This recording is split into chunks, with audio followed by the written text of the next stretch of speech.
orang yang punya penyakit tidak bisa berpuasa ada 3 model.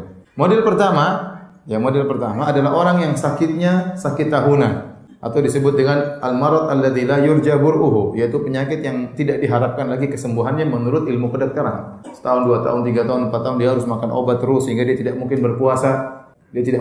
Dokter melarang dia berpuasa. Maka kalau penyakitnya seperti ini tahunan, menurut dokter tidak bisa sembuh, maka orang seperti ini bayar fidyah karena uzurnya tidak hilang.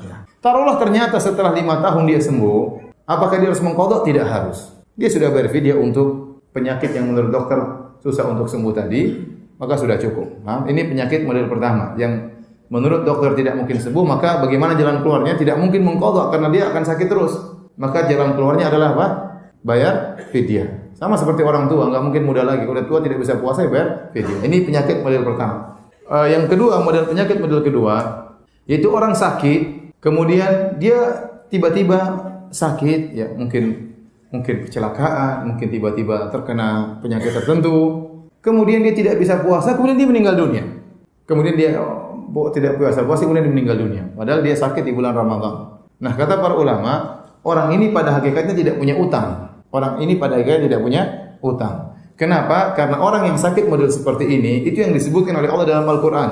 Faman kana minkum maridan aw ala safarin fa iddatun min ayamin ukhra. Barang siapa di antara kalian sakit atau bersafar sehingga dia berbuka, maka wajib bagi dia untuk berpuasa di hari-hari yang lain. Faham? Hari-hari tatkala dia sembuh tentunya.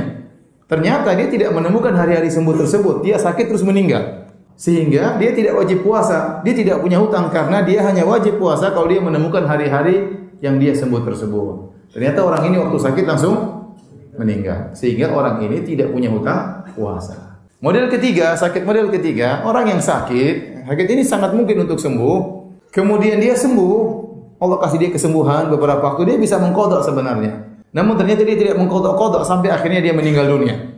Nah, inilah yang dikatakan orang ini punya hutang. Nah, kalau bapak kita meninggal model penyakitnya seperti model ketiga, baru kita bayar hutang puasanya, kita yang puasakan.